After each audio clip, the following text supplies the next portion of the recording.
আসসালামু আলাইকুম, welcome to my channel science mini blog and cooking. সুস্বাদু এই পাতাকপি ভাজি রেসিপিটা আজকে খুবই সহজভাবে আপনাদের সাথে শেয়ার করব। প্রথমে এই পাতাকপিটা আমি কেটে নিয়েছি, সাথে একটা ছোট আলু। এখন এগুলো আমি সিদ্ধ করে নিব, সাথে একটু পরিমাণ মতো লবণ দিয়ে দিব। পাতাকপিটা সিদ্ধ হয়ে আসলে তারপর একটা কড়াইতে পরিমাণ মতো তেল দিয়ে দিব, সাথে দিয়ে দিব 1 কাপ পেঁয়াজ কুচি ও 5-6টা কাঁচামরিচ।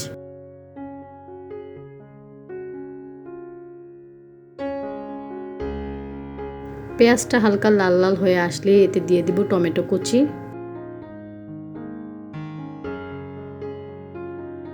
টমেটোটা একটু নরম হয়ে আসলে এতে দিয়ে দিব 2টা ডিম, ভালো করে মিশিয়ে নিব।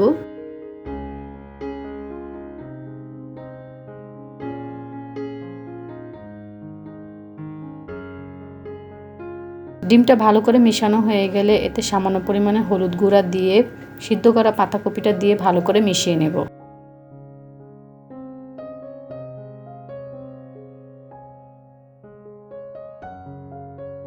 যেহেতু সিদ্ধ করার আগে আমি একটু লবণ দিয়ে সিদ্ধ করেছি, তাই এখানে একটু সামান্য পরিমাণ লবণ দিয়ে দিলাম।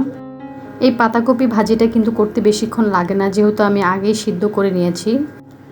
এখন এখানে একটু ধনিয়া পাতা দিয়ে নেড়েচেড়ে ভালো করে নামিয়ে ফেলবো।